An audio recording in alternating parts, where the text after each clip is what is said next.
it's hard as a woman to just go through that time with being by yourself, like in your singleness, just having that singleness time, because sometimes God tells you, you know, not right now, not at the moment, and he takes you through a season where you have to just be you and him. And sometimes that season could be a year, it could be however long until he sees fit, because he's trying to bring something out of us. He doesn't want us to get distracted. So that can even be the hardest part of being a woman.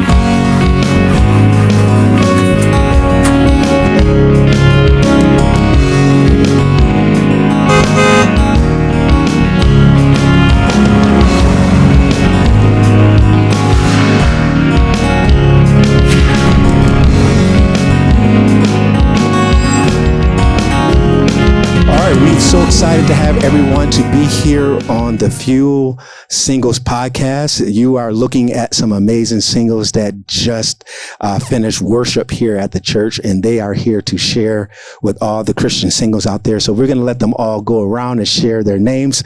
And right here on the left, this awesome young man, he's going to start off by sharing his name, and then they're all going to go around and tell you guys who they are. Thank you. My name is Jeremy Lyman. My name is Sharice. I'm Angelica. My name is Jerome. And I'm Keita. And I'm Marie. Awesome. We thank you guys so much for taking time to be a part of this podcast. One of the reasons why we're doing this podcast, because we know that there's a lot of Christian singles out there that can sometimes just use some encouragement, because I know that it's a lot going on today. So today, I'm just going to ask you guys a couple of questions that you can share with some of the singles and just kind of share from your heart. So we'll start with the first question, which would be for our single men. And we pray that, you know, you can share some wisdom.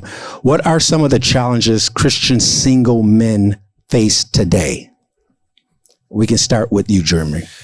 All right. So something I've experienced most of my life would literally be identity, you know, and then stereotypes, misnomers, misconceptions.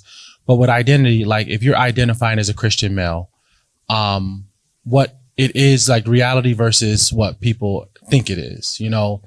One good thing about Fuel Station Church, shameless plug, is that we are allowed to just be ourselves. We don't have to adhere to all of these nuances that are limiting, and how we identify, how we want to worship, how we want to perceive things. We're just here to be our most authentic self, you know. So when, you know, you're dating, that's really hard to find someone who would accept you as your most authentic self, understanding that, yes, while I may fall in love with you, I'm supposed to love God. I'm supposed to have a relationship with God and his son. And that can trump at times our relationship, because if I don't have that relationship, what happens when Christ comes back? Yeah. I got you. Thanks. I would say for me, like transitioning would be really, that's a difficult thing, coming from an old lifestyle and then trying to adjust when you get like saved, and then you trying to, like, you working on yourself, but you like, because the hardest part is doing the homework. So like going in to yourself and being like, how can I make myself better for a mate? That is like, because now you got to dig. You can't blame nobody. Now you got to dig and be like, oh snap, I ain't know I have an attitude problem. I ain't know. So for men, it would be like our pride and ego, like knowing when to put that down, because you're going to have to put that down in the marriage. Like you ain't going to always be right. You know, sometimes your wife's going to be right, and you got to better handle that. And just to add on to that too, dealing with elements of toxic masculinity, and how that then, when you are making those changes, when you are making those changes, like, okay, I can still care about you. I can still cry with you. I can still do all these things and still be a man. You know, I don't have to be X, Y, and Z just because, oh, you're a Christian, you're this, that, and the third. And it's just all the stereotypes and perceptions. You know, that's why it's really important to find somebody who is on the same level. Yeah. Because if not, you find yourself always justifying who you are and what you want to do, why you want to do this, why you are different or act different, instead of just finding somebody who accepts you because they understand where you're coming from. And I was actually gonna piggyback off what he said. It's like that's why it's important to get to know yourself, because now you know what to look for. A lot of men, they're walking around, I'm good. This is the type of woman I want, but you don't even fit the description of what you asking. So it's like sometimes you gotta go and just dig and be like, all right. So if you want a goofy wife, let's see if you got a sense of humor first. This is stuff you need to check. You know what I'm saying? Like, so yeah. Everything on your requirement list, make sure it's in your reflection. There it is.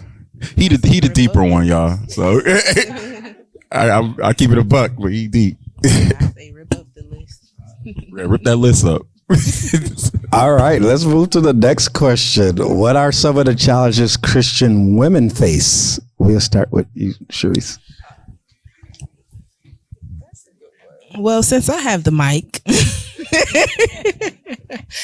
I just really want to say, even what Jerome was saying about transitioning, it's hard as a woman to just go through that time with being by yourself, like in your singleness, just having that singleness time, because sometimes God tells you, you know, not right now, not at the moment, and he takes you through a season where you have to just be you and him. And sometimes that season could be a year, it could be however long until he sees fit, because he's trying to bring something out of us. He doesn't want us to get distracted. So that can even be the hardest part of being a woman, because you're like, oh God, I don't have nobody to talk to. It's just what to do, like, you know. So I can definitely just say that is one of the hardest parts, but you will get through it. You can get through it.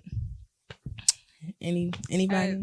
I'm gonna go. I think the hardest part is there's not a lot of guys who are into church, so it's very scarce. It's usually a ton of women who go to church. So it's hard to find somebody who actually is into God. Yeah. It's really hard. I don't know if you guys can agree or not, but women, we stay in church. Hard. That's what we do. We stay in church, but man, it's hard to find. I don't know what it is.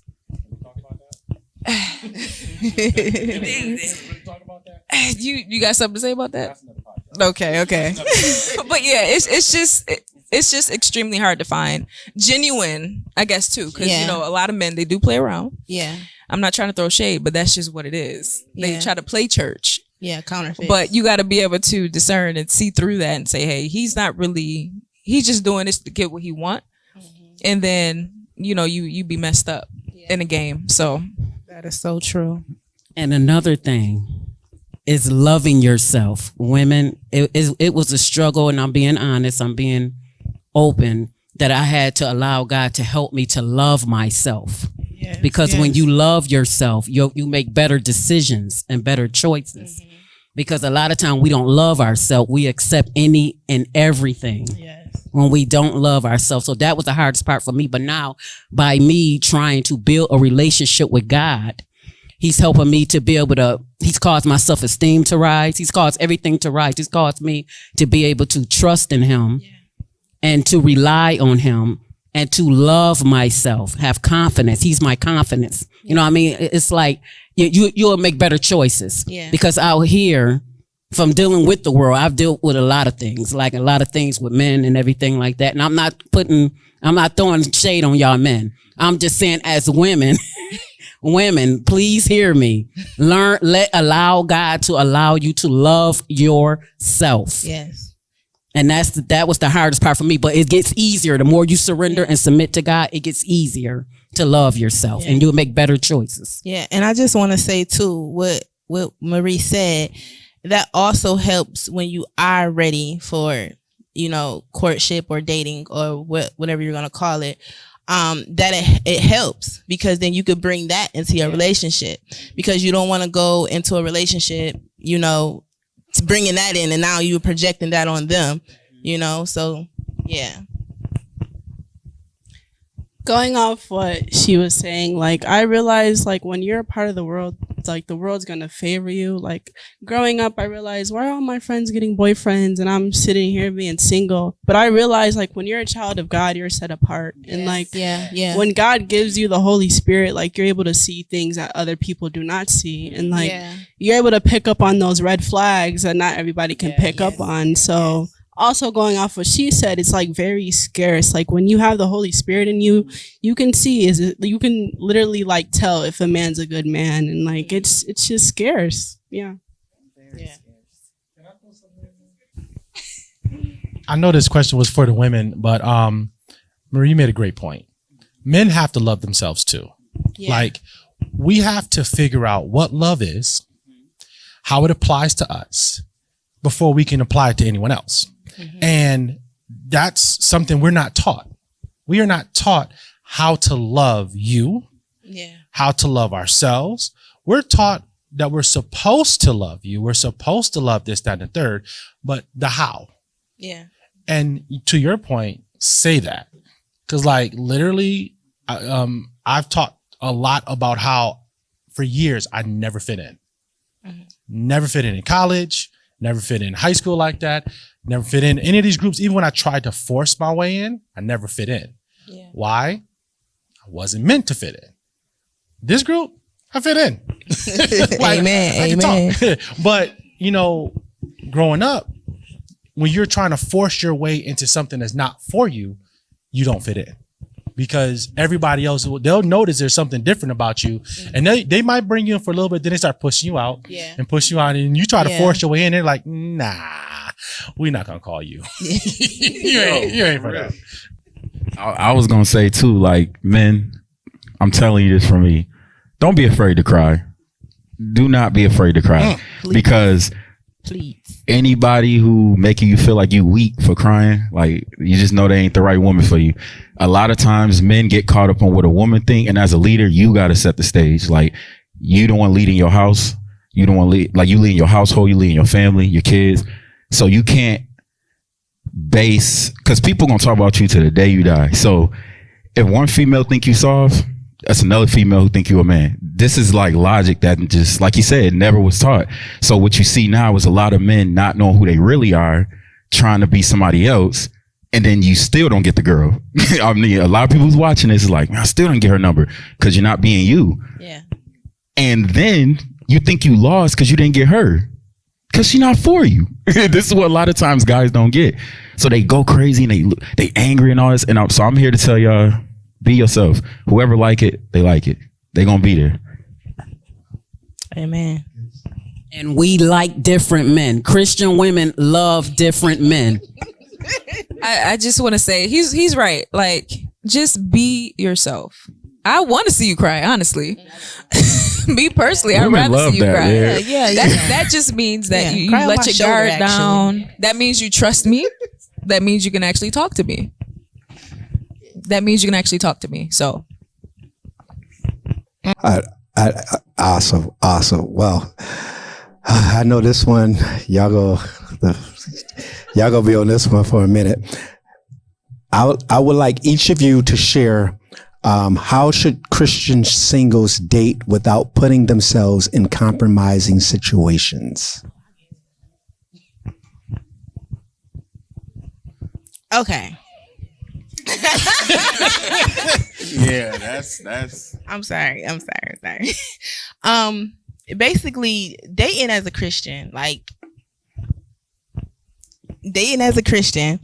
you want to just make sure that you're honoring God. You want to make sure that you're not doing nothing that can contradict what you're trying to do. And it's always different from each person because you want to set boundaries. Somebody's boundaries might not be the same boundaries as yours. You know what I mean? You might say, hey, I'm going to cook you dinner today. You come to my house, cook dinner. But to somebody else, that might be like, nope, we ain't coming in my house. We got to go out to dinner, you know? So it's just knowing those boundaries, recognizing those red flags, understanding what God is telling you no. And I also want to say, just because God tells you no, it's not because he doesn't want you to be happy. It's because he has something better. So just remember that I mean, I could just think about a lot of things, but I want to let somebody else speak. So, well, I'll jump in real quick and I'll ask our moderator a question. Under whose leadership? Because when you are a Christian dating, everybody's different. Every Christian sect is a little bit different. Every set of rules are a little bit different based on that church. And so if we're all sitting up here, 6 of us from 6 different denominations, and we all have 6 different backgrounds, and each background is going to be a little bit different for how we should go about dating. So in one church, it might say, well, don't morally compromise yourself. And the other one, it says, be yourself, be this, that, and the third. Or like, I grew up in a apostolic Pentecostal church, and courting, dating, like 6 months, to me, nope. That's not long enough to really get to know a person. But according to the customs and ways of that particular church and that sect of Christianity, that's the norm. But let's look at the divorce rates. Let's look at the happiness rates. Let's look at the kids. How many of these relationships produce fruit appropriately based on that church's subscription to what a Christian should or should not be doing? So for me, it's like, as a Christian male, I'm subscribing to a different philosophy now, because what I knew does not apply to what I'm living now. And so I'm here with Fuel Station because it speaks to a part of me that I was missing. And what I was missing was an actual understanding. And it didn't make sense. So if I'm still at this church I grew up in and things don't make sense, dating doesn't make sense. Courtship doesn't make sense, because everything is an attack on my faith. And if I don't do what I'm supposed to do, now I'm going to hell. Yeah. Like, oh, there we go. I looked at you wrong. Going to hell. Held your hand. Going to hell. What's next? Going to hell. Okay. You say somebody going to hell, you're going to hell. Okay. But now, because I'm 36. So looking at dating now, I'm not looking for some cheap thrill, some junk like that. I'm too old for that. So if I was dating 10 years ago, still confused, dating doesn't look the same. 36, I want a family. I want marriage. I want a partner. So I know this. So going into it, all of my actions, all of my reactions, all of the lessons are geared towards what I'm looking for versus what I've known. Because that form of it is jacked up. Yeah. And sorry. Yeah, and I also want to say that's why it's good to have discernment. That's why it's good to ask God for discernment, because the Bible does say that he that finds a wife finds a good thing as far as a man. So if you're looking for that good thing, that discernment is going to help you to know, like, hey, this is it, or nah, this isn't going to it, because time to God is not our time. So you can meet someone and God can say, yes, that's that person. And it could be a year, it could be 6 months. But if you don't have that discernment, then that's where we go wrong.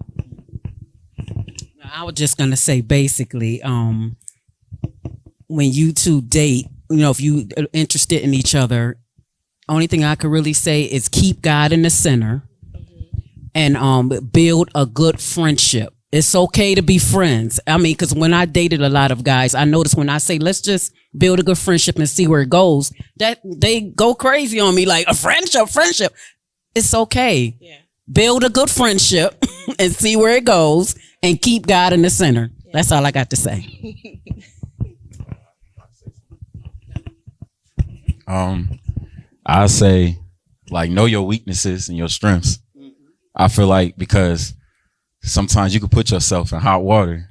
So if you know that this person is attractive,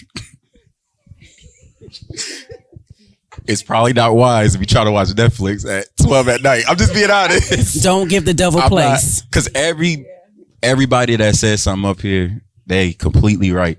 I just want to bring that point in to add to what they were saying, because I think a lot of times it's another form of pride, even though we don't know. But when you think that you can beat the system, that's what I like to call it.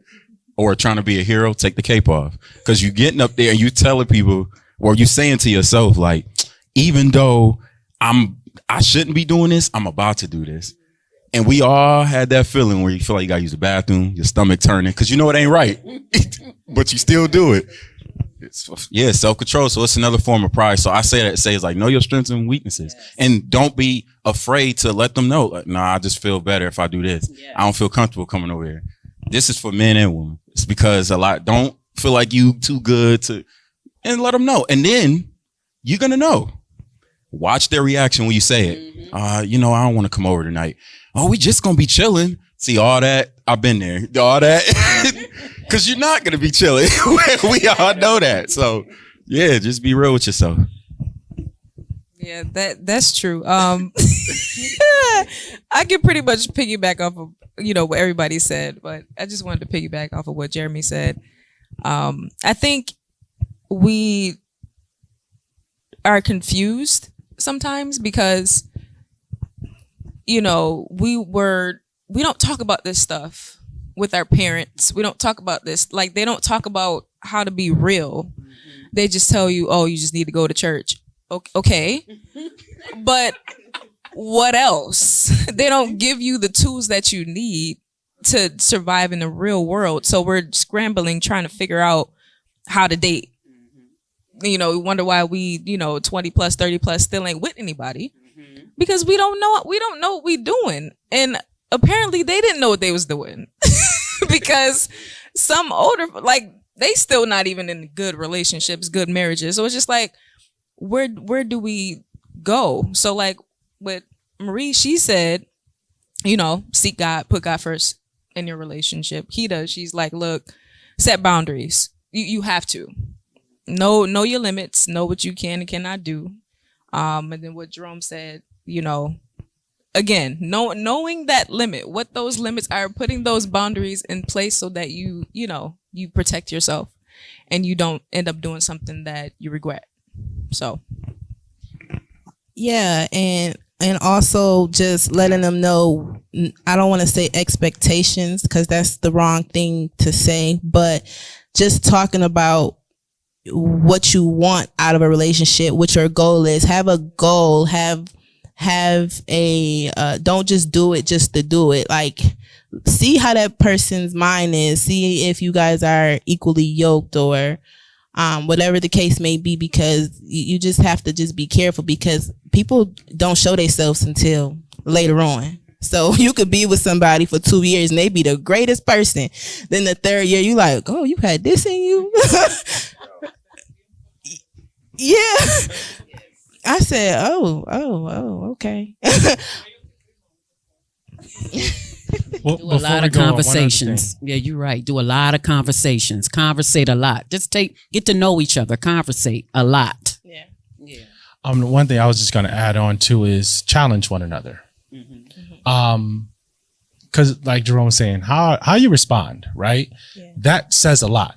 And, Gussie was saying off camera, I don't know if the mic picked it up, after 3 or 4 months, people change, right? So if you challenge that person, not like challenge their masculinity or their femininity, but just challenge them to the things that they say. Yes. Now what?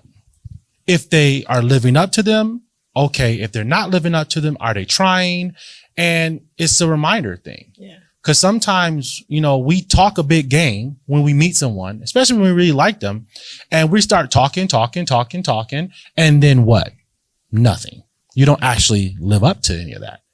So if that person is challenging you or you're challenging them, even just to live up to their word, and what is their reaction? Yeah. Are they accepting that challenge? Are they asking you for help? Is it an opportunity for communication? Is it an opportunity for growth? If it turns out to be that way, you might be in a better shape. If it's not, it might be time to bounce. Yeah, that's great. That's awesome. One more thing to add. I'm sorry. I think most of the stuff can be avoided too if we just pray and ask God, is this person for me to begin with? So we don't have to deal with all this foolishness that comes with it. We ain't got to wait until 3-4 months later and then find out this person crazy. If you would have just prayed about it in the beginning, you wouldn't have to go through all that. Mm-hmm. But, that just comes from, first of all, we need a relationship with God. If you don't have that, then you're probably not going to get your answer. So, I just had to add that in there. to allow God to be everything to you. Everything that you need. Allow God to be everything to you because he wants to be. Yeah, I agree with Marie. Also, I just want to say to make sure that you're working on you and your singleness. Make sure that you're prepared to be a wife, to be prepared to be a husband, that you know what these things mean so that you can be ready when the time comes. I would say wait on the Lord. I know it gets rough. Please wait, because I'm telling you, he does it for our own good. That's why he allowed people to not work. Why this person ain't texting back? Trust me. He just saved you years of pain, tears. So wait on the Lord. In the generation, it may like seem like being single is sort of like sucks, but it's actually like really beautiful. You're able to like learn about who you are as a person and heal yourself with God before you fall in love with anybody else. Yes. All right, she got a good one. I like that one. I know, right? Go ahead, I was girl. just gonna say, enjoy your singleness. It truly is amazing. You get to know yourself. Don't rush it. I know we live in a generation where we want everything now. And, that's something I personally had to learn, is just to live in a moment. And just allow God to just speak to you, and he'll lead you and he'll guide you. My closing thought will be address the why. Why are you single? Why do you want a relationship? Why do you want all these things? Yeah. And that helps you to understand, your rationale for doing anything that you do. Why are you doing this? So even when you find yourself in a precarious situation, why am I here? How could it have been avoided? So, the who, what, when, where, whys, and hows of ourselves, and why we do these things, and just constantly question, if you know you're not doing the right thing, question, why are you not doing this? Or what don't you understand? Or what do you need? Like, ask yourself a lot of questions. And I know it's taboo, but talk to yourself. You'll have some great conversations when you talk to yourself and answer. I agree with that. Answer. Me like, too. I've had full-on debates with myself, and I was wrong. And I won and I lost at the same time. So don't be afraid to just really communicate these things, either to yourself, communicate with God, communicate with your partner, communicate however you need to. God bless you guys. Thank you for joining us tonight with this amazing young single people Christian. So we share some good stuff tonight. I wanna share with you the verse that say Jeremiah 29:11 that say, "For I know the plans that I have for you, declares the Lord. Plans to prosper you and not to harm you. Plans to give you a hope and a future." Trust me, it's better to wait on God. How our brother Jerome and Kira and Marie and all of them will share it, because in the final, God has a better things from you. God is gonna cover you for the pain that you're gonna have in the future. So wait on God. I know it's really hard, because I have my moments before I got married that it was really hard for me. So I was in a bad relationship before. So because I'm not perfect, I'm not the most holy, and I was a Christian woman, but it was really hard for me too, until when our sister Marie was talking about to love yourself. This is something that I have to learn, because the same thing that you have, this is the same thing that you're going to attract to your life. And there were a moment that God healed my heart, treat with me, and say, in that moment, I say, I deserve better, because I know who I am, and fix the things that it are growing your personality, because sometimes we want better things, but sometimes we have problems inside us. So I encourage you that trying to fix yourself, to evaluate yourself and say, I know that I have a problem personality and character. I know that I need to hear my heart, because you can ask for something better if you are not going to bring something better to that person too. So if I'm gonna put it in the flesh, right? You want a nice guy, you need to look nice too. So come on, if you want a Christian, a woman, a person of God, how our sister Cherise was sharing, like, it's so hard sometimes when you are Christian, when you are a woman of God and you want to really, really serve God. It's so hard sometimes in the church to find a man that love God. I know that it's really hard because some people, everybody say, I'm going to the church, I'm Christian. They go every Sunday. But really that it means, for me, that it means nothing. O sea, when you really know this person, you really see, doesn't have a foundation, don't really, and o sea, it's a really challenging, but how our sister Sherry say, pray, present unto God, not immediately. When I was off in camera, I said, when you know a person, immediately don't be, I know it's exciting. Oh my God, this guy look good. For example, when I met my husband the first time, when we were I was in the leadership and stuff, and I know him. And I said, oh my God, this guy look nice and everything. But I didn't show it to him. O sea, when we were talking, everything that I was excited, I said, yes, he look good, yes.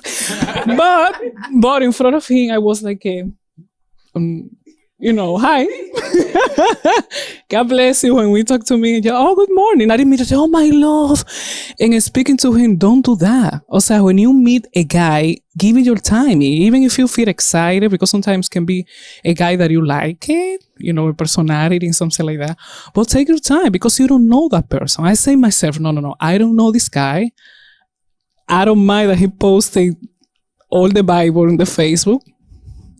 I don't mind that he say he's Christian, so I don't mind how Kira say too that we need to ask for discernment. Don't immediately look just the appearance. I think this is the right pronunciation.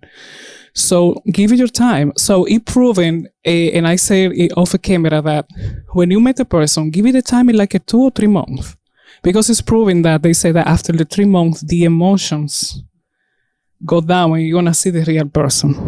Trust me, that's true. Trust me, that's true. In the first month, everybody is, oh, really nice. Oh my God, he's so nice with me. This is a nice guy, blah blah blah. But give it a time. You can know him. How Mari say, build a relationship, but not like put a boundaries. How say Sister Kira. And give it your time. Even if you feel excited, blah, blah, blah, put your boundaries. If you know, for example, I'm going to put an example with my husband. My husband know that in the first time when we were dating, he know that we can kiss each other. I can do it because I feel sometimes strong, but he told me, Mira, listen, we're going to need to put this boundary because I know I can kiss you, because if I kiss you, I'm going to get crazy and I'm going to be... Because in this point, that you can be the most amazing woman of God. Don't play with the temptation. Don't play with the temptation. So don't play. If you know that you have a weakness, put it a boundary, and say, okay, if I touch this person, or if I be alone with this person, I prefer to be alone with you because I know I'm gonna get crazy if I touch you, if I kiss you. So, and this is a boundary that we're gonna. I'm agree. I respect it because I wanna really doing good. I wanna really wait on God and honor God. In a relationship, and I appreciate that he was honest with me. He told me his weakness. But yeah, guys, this is my encouragement to you. So don't be discouraged, because trust me, there were many years that I was discouraged. I have bad relationship, and even I asked myself, I say, okay, I have a problem. What happened that to me? What, I'm single? Because I did so many years single. And I said, what, I'm single? Do I look ugly? Or I have some problems in my personality? But really God showed me, I have something better for you, and I'm preparing you for something better. Because how I said in the beginning, sometimes we have some issues, in our personality, in our character, that God said, I can send you, because sometimes we are here and God want to give you something here, but we are not ready yet to get a person here. So for that reason, it's better that you evaluate yourself, give it your time, seek God, fall in love with God, how say Angelica. And in that point, God is going to show you really the right person that has for you.